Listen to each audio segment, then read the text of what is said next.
Well, hello and greetings from the BFFT studios. I am Barely Normal, and you are tuned into a special Spotlight episode. Today, Taebyn and I are sitting down with Flecko the Fennec to talk about their furry journey and their very unique life.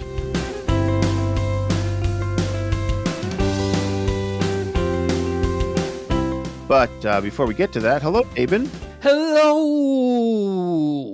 How are you today? I am okay. It's a beautiful sunny day, and I was running around outside without a leash. I'm a little bit of a naughty pup, but I do that sometimes. And it was nice, and it's great. And yes, hello, all you listeners out there in the furry verse. My name is Taebyn. I guess we covered that already, and well, as Barely said, we have a special spotlight episode on Flecko the Fennec. Hello, Say Flecko. hello, Flecko. Hello, Taebyn and Barely, and all of the my furry friends listening on the podcast. I'm so very excited to be joining you here today.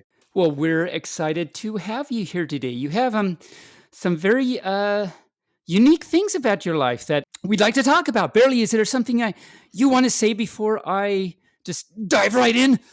No, go right ahead, Taebyn. Dive right in, chat with him, and if I want a clarifying question, I shall intercede. Intercession shall commence at the Yes. time of the Barely arrival. I don't know what that means, but that's okay.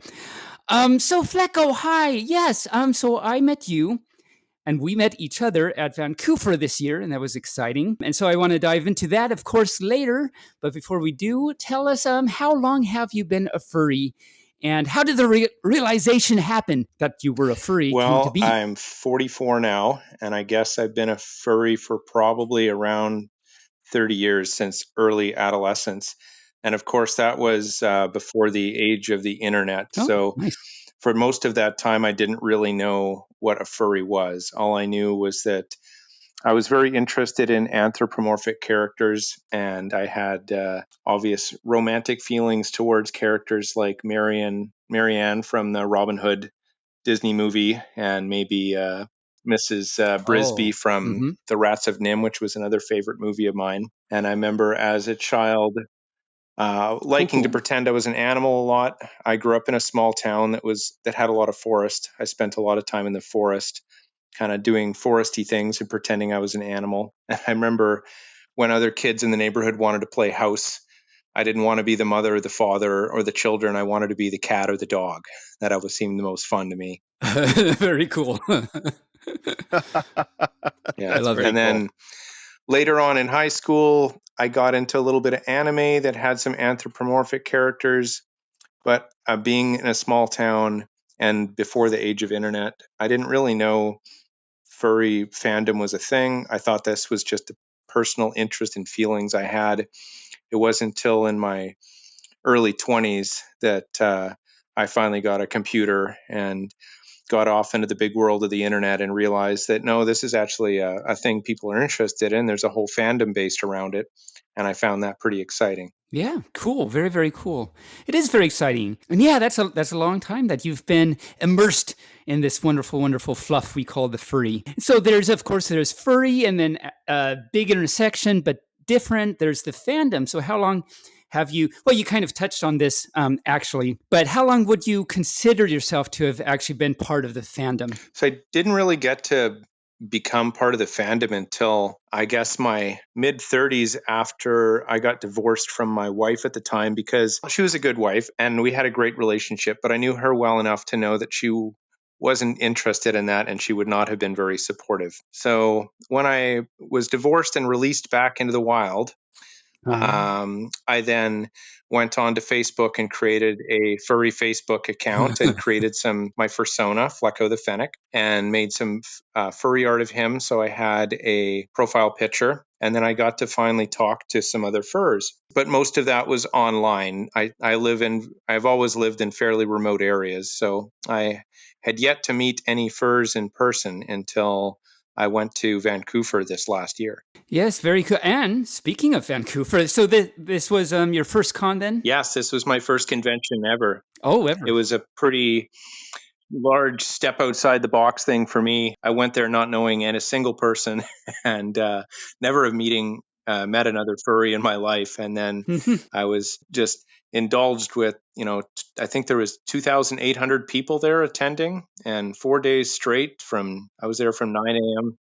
Yeah, I was there from 9 a.m. to 9 p.m. every night. It was quite the experience. That would have been, I guess, for lack of better words, a total culture shock, culture fluff, as it were. And so, are you first? This Flecko is about to tell us why that was such a culture shock for him. But actually, before we do that, so at Vancouver, your persona was Reynold the Fox, but you're really Flecko the Fennec.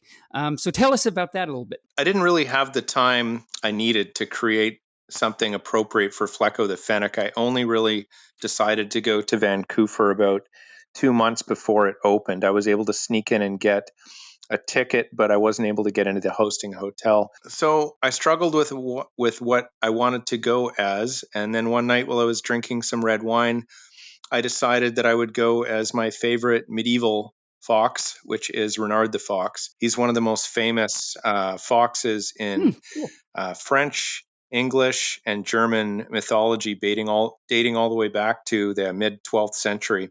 He's so famous, in fact, that the French actually adopted the name Renard as fox in French after him. I did not know that. And I know some French, but I did not know about that. So that's it. So we should go check him out sometime and see how amazing and wonderful. So Flecko, that is you.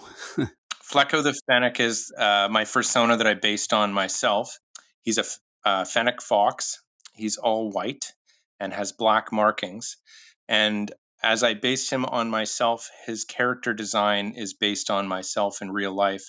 I have black tribal type tattoos down both arms and shoulders, and one on my ear. And I have piercings in my ear and a tooth necklace that I have been wearing for a very long time. So my character Flecko has all of those as well. And I drew his body style even to kind of match my body style. Oh, nice. So very, very, very true to life persona you've got there. That's very cool. Into your extreme, you're unique in so many ways. And one of the big ways, all you furs out there listening, is Flecko lives very much off the grid, and he hasn't always lived off the grid. And he has quite a unique story about his kind of lifelong journey to tell us. So, Flecko, could you please tell us your journey and your story and the how and the why and all that good, amazing stuff? Sure, be happy to. I've always had kind of a free spirit and wanted to have a bit of a different life. So at age 19, I moved on to my first sailboat. I was still in high school at the time. And then I spent about 8 years living on sailboats all up and down Vancouver Island while I went to school to become a marine mechanic. I worked as a marine mechanic for the last 22 years now. And then for a short period, I gave up my life of sailboats and I was married and lived in a house for 7 years. But I had a very difficult time living in the house, and I had a little resentment about not having my free life. And eventually, when the marriage did not work out and I got divorced, I moved right back onto a sailboat. And I went back to school again and got a international diploma in marine surveying. Went back to school again and got a diploma in marine insurance adjusting. So now I work as mostly as a marine mechanic, but also as a marine insurance adjuster and a marine surveyor. And then also scuba diving. I got my scuba diving ticket. So then I spent another 4 years living on my sailboat, and I moved it to this island that I live on now called Sonora Island, which is in between Vancouver Island and mainland BC. And I worked at a very large and prestigious resort for the rich and famous called Sonora Resort. The rooms there range from $1,800 a night to $22,000 a night. Holy pup! Wow. It's a different type of world, a different type of clientele. I saw Oprah there. Sorry, I have to ask, the $22,000 a night rooms, what are those? I can't even imagine. That is the Sea Lion Vista, which is a whole kind of housing complex with several large rooms in it.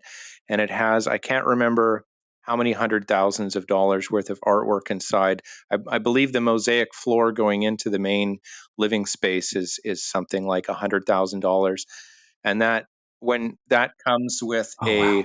helicopter ride to a closest glacier, then you can then drink champagne on top of the glacier. The resort, the man that owns My the cow. man that owns the resort has his own airline, so all of the guests come by great big helicopters or seaplanes into the resort. Wow. So it's quite I mean, that 22,000, well, anything you're paying just to stay at the resort is like quite a unique experience. Yeah, yeah, it's quite the place. It's like a small town.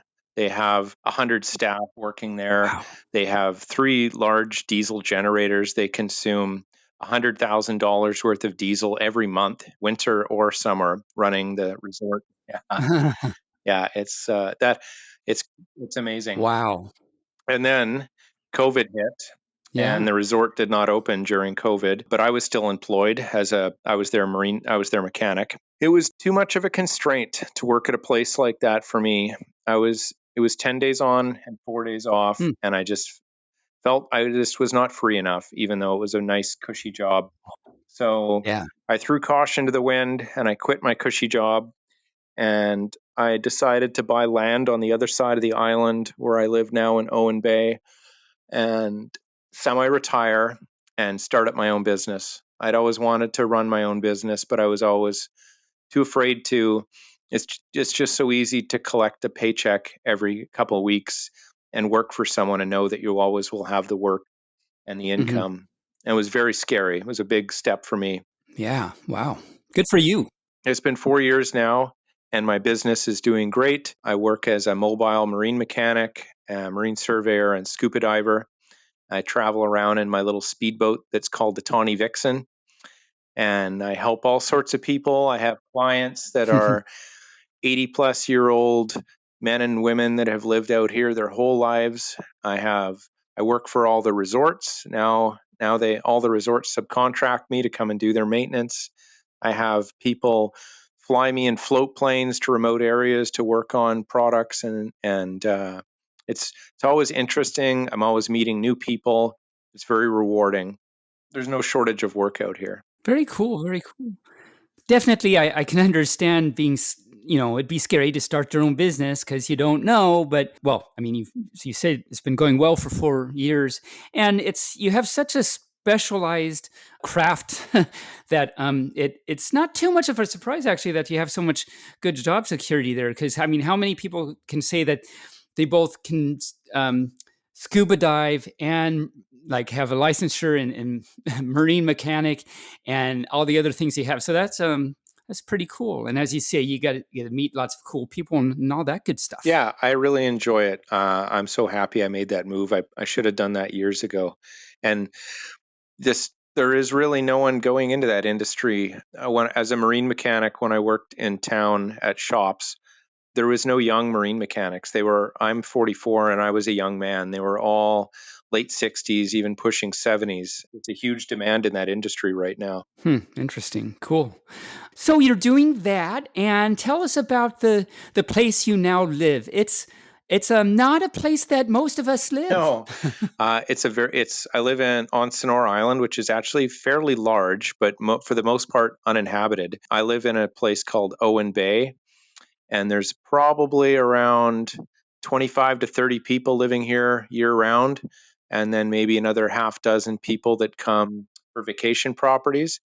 It's completely off grid. There's no ferry here, there's no power, there's no water systems, there's no stores, there's not a post office. All there is one dirt road and a very small public dock. And beyond that, you're completely to yourself to take care of yourself and create water and power and food. Wow. Let me interrupt for just a second to say, so tell us how you given all that background, how did you get to Vancouver and how long did that take you? So, yeah, traveling to Vancouver from here was a little bit of a trek. I have a truck on the island here. It's a short there's down to the Hmm. public dock.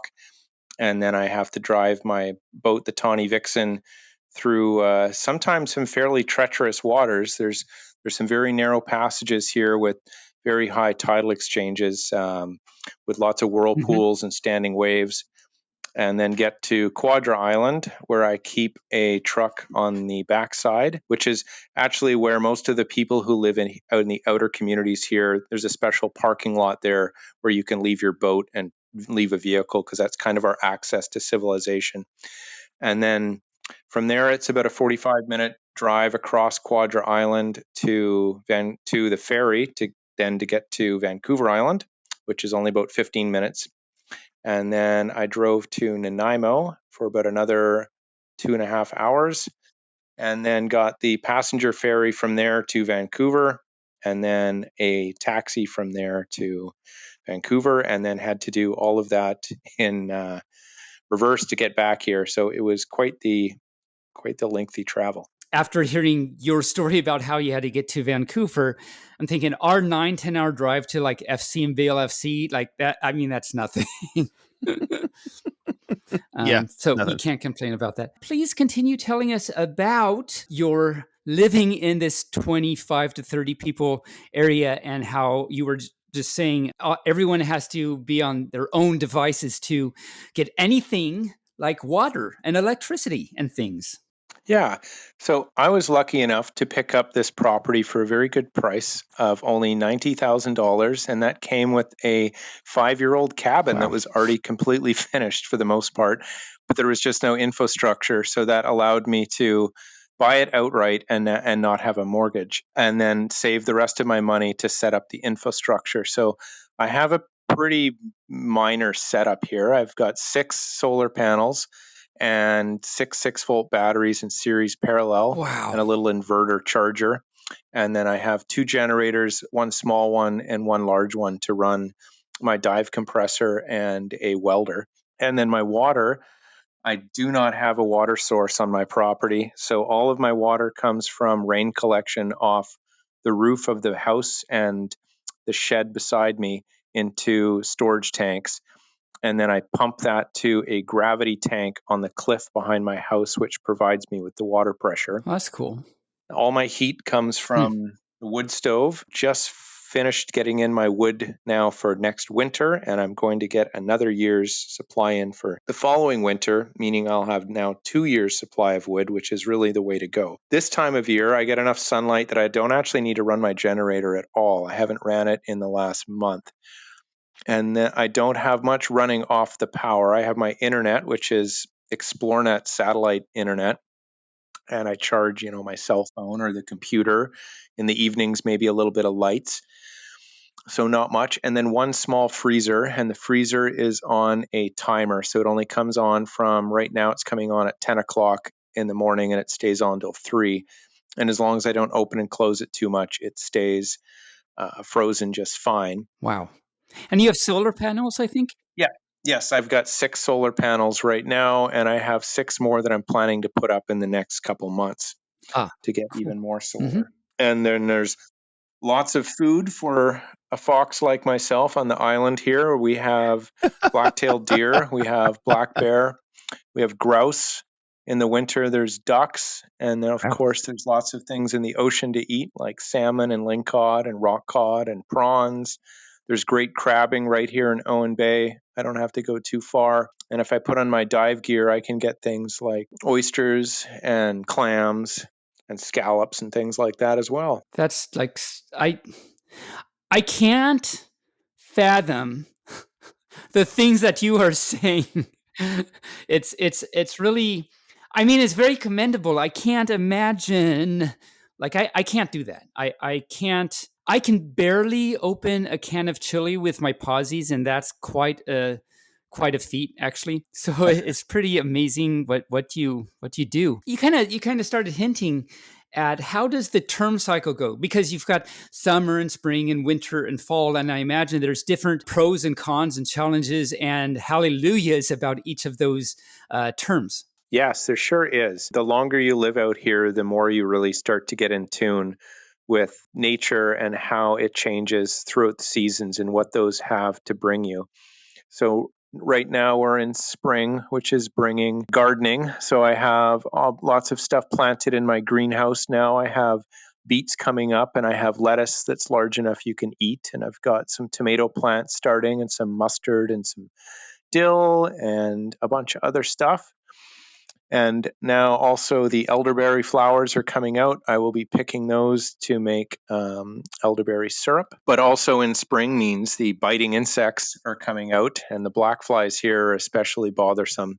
The mosquitoes won't show up until summer, a little bit later on, and the horse flies. And then in summer, you get more of the fish come through. A lot of the salmon species aren't in right now. Pink is only open, and there's none really around where I live right now. Lingcod just opened, but the summer will bring the salmon runs through, so there'll be lots of fishing to stock up for doing canned salmon and freezing a little bit and making salmon jerky and whatnot. And then when fall comes, that means that I get to use my wood stove again, and that gives me free cooking. And that's also where my hot water comes from. I have a copper coil running on the wood stack and on the back of it, and that through convection current, that's what heats up my hot water in a hot water tank that's in the loft above the wood stove. And that is also one of the most important times for me as a fox to get my food source in, and that is meat.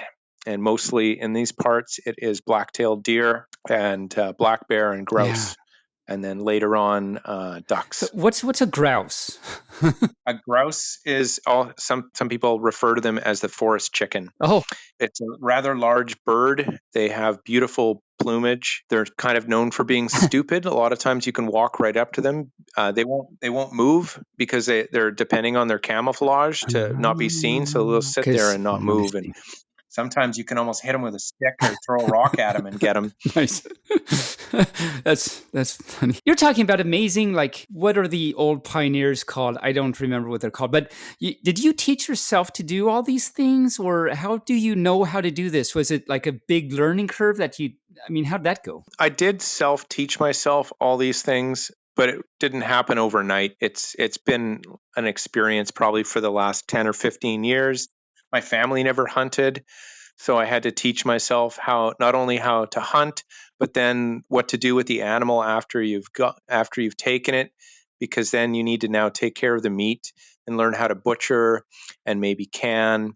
And then during the harvesting process, now that I have Luna, my half wolf dog, I get to use even more of the animal, because a lot of the parts that I wouldn't have necessarily had a lot of use for, like the gristle and the fat and some of the lesser cuts of meat that got damaged during the harvesting process, now I can take all of that stuff and I can can it for Luna to eat later. And it's really great for her, and she really loves it. So she's a pioneer dog too, basically. Yeah, she's a wolf husky. She's about 1.5 years now. And she's not like a regular dog. She's built a beautiful den behind my house underneath this big maple tree stump that goes down about 2 or 3 feet that she has to squeeze through. And then she excavated a chamber inside that's large enough for her to turn around and lay down. Wow. It's pretty impressive. Yeah. Did she have to teach her, just like you had to teach yourself things, did she have to teach herself how to make her own home like that? I think on her side, that must be instinct. Whereas on my side, I spent a lot of time on YouTube, and I have a pretty great collection of old books that people have given me over the years that had a lot of really great knowledge in it. And I was lucky enough to meet a couple of older people that were able to bestow me with their knowledge, because it's really the best to have somebody teach you themselves than to try and read a book or watch a YouTube video on something. Mm-hmm. Mm-hmm. Flecko, I have a question about Luna. So does she sleep in her den all the time, or does she come in the house with you, or how does that work? No, she sleeps in the bed with me like a house dog. She really. Oh, okay. Yeah. Okay. Yeah, she really just goes in the den like for fun during the day. She doesn't actually spend a lot of time in there. Every once in a while I can't find her and I go and look around, and there she is in her den. I have a feeling she'll probably spend more time in there now summer's coming and it gets hot, because it'll be nice and cool down in there. Oh. That's awesome. I love it. So you use as much of the animal as you can. You're not wasting. So it's a kind of, in a way, like a spiritual offering to the animal. For lack of better words, it sounds like. That's exactly how I feel about it. It is difficult to take an animal's life. They are very beautiful and peaceful. Unless you want to become a vegan or a vegetarian, then you will be eating meat. And I'm not religious per se, but I am spiritual. And I always say a little thing to the animal once I've harvested it and it's in the woods, telling it that that I'm very grateful for it and that I'm going to use it to its full extent. And afterwards, when I am processing all the parts and making a lot of times beautiful artwork from the hide or the bones or the skulls and giving them away as gifts, it really makes me feel a lot better about that whole process. That's awesome. That you say a little, for lack of better words, prayer to the animal. That's really cool. And yes, that you naturally led very well into what I was going to say next. Was you use all the animal, and part of that is making art that you can share with others. For example, at Vancouver, I know you made some of your own things from animal bone and things like that and sold those. So tell us about your artistry that you do, and also tell us, because part of that was the partial that you created, that you for Reynard the fox that you wore at Vancouver. So please tell us about all of that. Well, I've always really been into art, and I actually in high school I was very big into art, and I got offered an art scholarship, but I turned it down because I didn't think you could make any money with art. Oh. And then during the last X amount of years now, especially now that I've been semi-retired, I finally have the time I need to pursue art. I got into making skin drums from the deer hides. I didn't bring any of those to Vancouver, but I may. It was a little bit too big to pack. I sell those to people, and then I'm getting into a little bit of the fur processing, which is very time consuming and very labor intensive. But mostly, I've been making artwork from the bones of the animals, making necklace pendants, and also earrings from the feathers, from beautiful duck feathers, especially mallards. Mallards have just gorgeous iridescent blue and green feathers. So at Vancouver, I brought a whole bunch of earrings and I buy nice silver shepherd hook fasteners so people don't have reactions with them. And they were attached in the center with real gemstones. I had hematite and tiger's eye and a couple other ones. And then the bone pendants, I had fox heads and foxtails and kind of Maori fishhook looking things and little hearts. I sold all of those. I Oh, wow. was so impressed how fastly those sold, but I didn't sell too many of the earrings, which didn't surprise me afterwards because it was a very large male presence at the convention. Uh-huh. And males generally don't wear feather earrings. Like they wear earrings. So next year I will be making different types of products more geared towards the audience that was there. Cool. And then for my partial for Renard, I only had the 2 months and I had to wear something. And I've been wanting to make this feather fox mask that I saw online years ago. Somebody else had made. And all of the color patterns it was for red fox. All the color patterns between white and red and black were all done naturally with feathers positioned in different areas. So I started with a paper mache base underneath that I fit to my face. And then I very, very, very painstakingly created this beautiful red fox mask, all made out of ruffed grouse that we were talking about before that I harvested, and duck feathers. Luna even contributed to the feather mask. She plucked a bird out of the air in my yard about a week after I started the mask. Nice. And I used some of the feathers from that. I think it was a robin. And then I even made a little epoxy nose. Making the mask was incredibly time consuming because you had to layer the feathers like shingles from the back to the front the whole time while keeping the color pattern in. And then also feathers have a curve to them. They're not really straight. They either curve left or right depending on what side of the bird they're on. So every single feather that went on had a matching pear feather that was on the other side that was from the same animal but the other side of the animal. Interesting. Yeah. And then I had a top hat matching with deer leather brim that I tanned myself. And I did the ears on the hat out of Canada goose feathers and some more duck. And I had it was steampunk theme that year.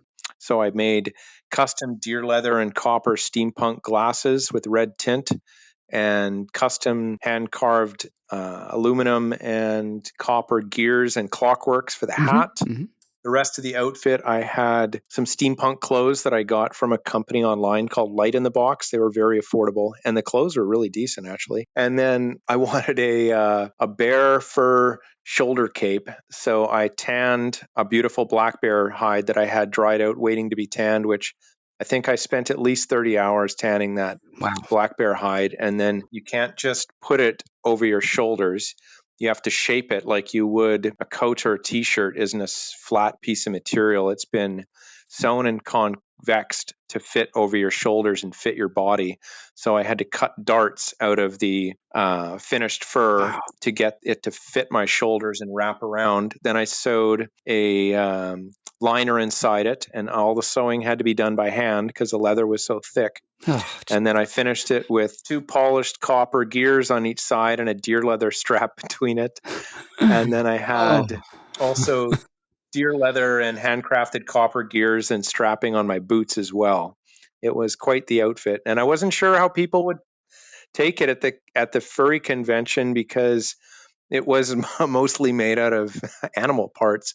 But everyone loved it, and I got lots of actual animal. Yes, but everyone loved it, and not a single person had a negative thing to say. And awesome. I had lots of requests for photos.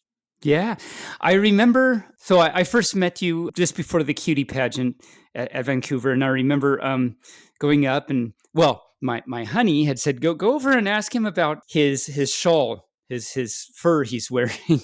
And so I went up and it's like, oh, wow, yeah, that's a really nice shawl that you're wearing. Where'd you get it? And you said, well, I made this out of real bear fur. And I'm like, whoa, okay. Yes. I was not expecting that. But yes, all you furs, it was quite an outfit that he made. And it sounds like you're going to Vancouver next year. Oh, yes. Yeah, I was chomping at the bit, waiting for their registration to come online. I got in right away and managed to get into the hosting hotel this time. So I'm pretty excited about that. Yeah. And I'm already planning my cutie pageant and other performances, as well as planning a fursuit for that year. Full fursuit, I assume a Flecko. Yes, this year will be Flecko the Fennec. Nice. We also already have plans for Vancouver and everything, so I'll see you there anyway, and that's exciting. So I had a thing I was going to say. And what was I going to say? Oh, because you mentioned, so cutie pageant, right? We were in the cutie pageant together and you were in the talent show. I didn't end up doing that. You, tell us about that. One of your hobbies is poetry and memorizing verse and poetry and things like that. And that's what you did for the cutie pageant and talent show. So tell us about that a little bit. Yeah, that's something that I've been interested in since high school. I was big into drama in high school. I played Henry Higgins in My Fair Lady in our senior production. Nice. And that's when I got into learning lines. And then I decided I wanted to learn The Raven by Edgar Allan Poe in its entirety, which took a long time. It takes almost 15 to 20 minutes. Yes, it's very long. But I got it down, and I still remember it to this day. So in the cutie pageant, which I wasn't actually planning on going in, and they told me I could go in it, but I couldn't win a prize because I didn't have a fursuit. But I was just happy to perform and be part of it. Cool. So I said I was totally fine with that. Yeah. I recited an excerpt from a book called Firefox, Wolfskin, and Other Tales of Women Transformation by Sharon Blackie. And the excerpt was about a woman who finds a fox in the forest and becomes in love with it in a platonic way. And I won't give away the story if you want to get that book. It's a wonderful book. Cool. Yeah. And then I finished with Stopping to Watch the Snowfall by Robert Frost. Cool.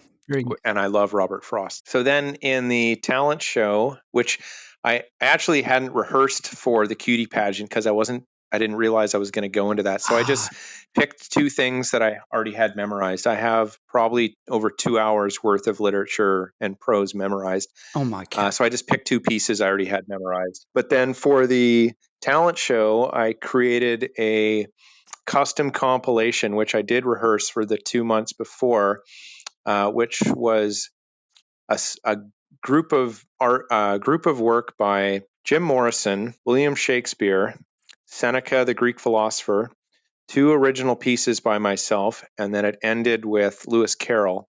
And they all connected to each other and told a little story. It sounds really long, but it was only 4 minutes and 4.5 minutes long. You were able to like edit and cut it down so that it still made sense, but still had all of that involved. That's right. Nice. That's right. Yeah.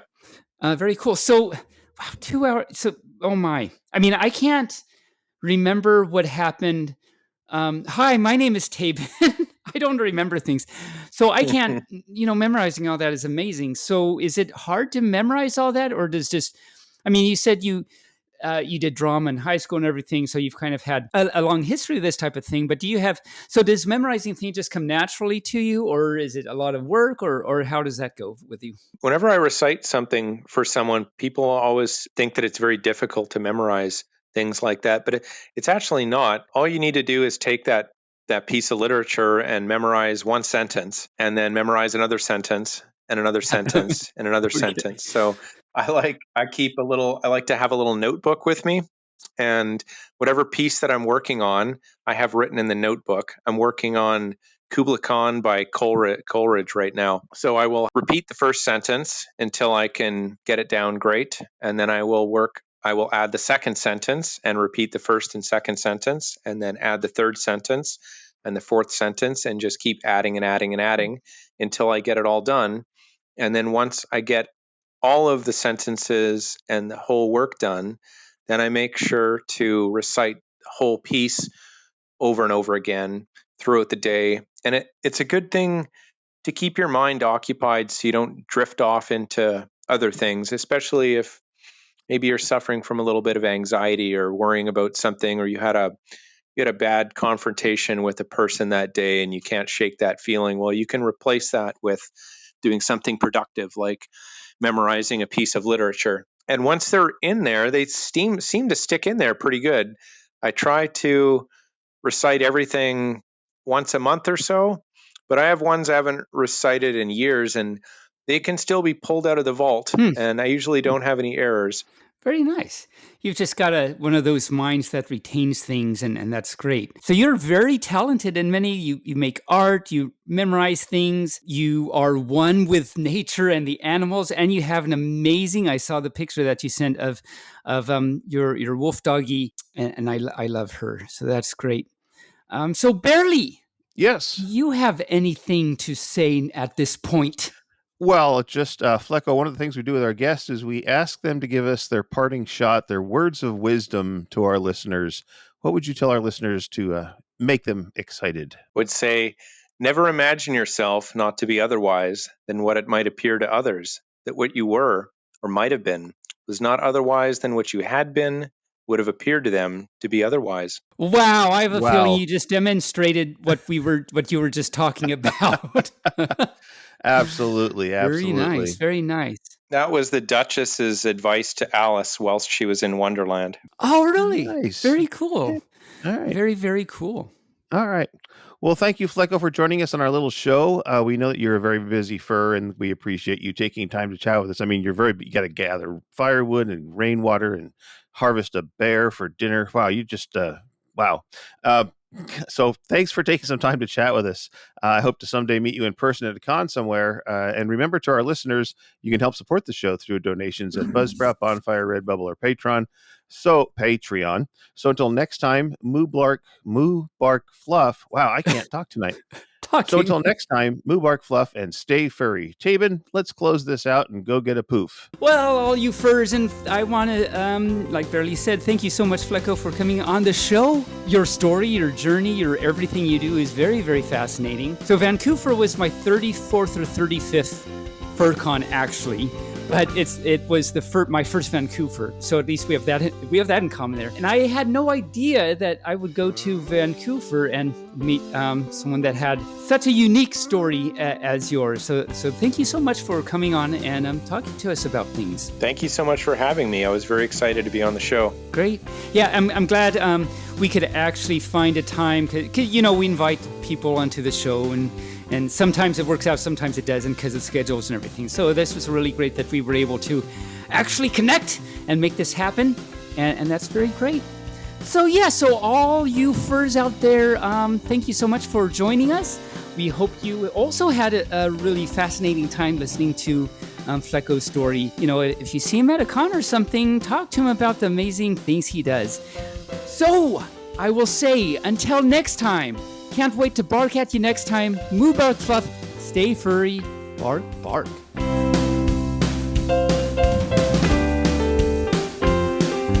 Barely Furcasting is an Injured Nerve studio production and is found on all major podcast platforms or can be heard directly at barelyfurcasting.com. The Furcast is produced, recorded, and directed by Barely Normal, aka Mike Began, and is edited by Barely and our associate producer Rain Raccoon. Opening and closing theme music, as well as some interstitial music, was created for Injured Nerves Productions for the use on the podcast by Reg Day with Damian Tanuki. If you would like to hear more music by Reg Day, you can search for Tweezer Beak on Bandcamp or Hoop Loop Tunes on SoundCloud. Other interstitial and background music through silvermansound.com, Gator Tots on SoundCloud.com, the YouTube Free Use Library, and Epidemic Sound. If you would like to send us a message, you can do so via email at barelyfurcasting@gmail.com or on our Telegram chat at BFFT chat, on Twitter, on our Facebook page, or on the barelyfurcasting.com webpage. You can help support the show through donations at coffee.com/barelyfurcasting or through Patreon at patreon.com/barelyfurcasting. Thanks for listening. We hope you come back and listen next week.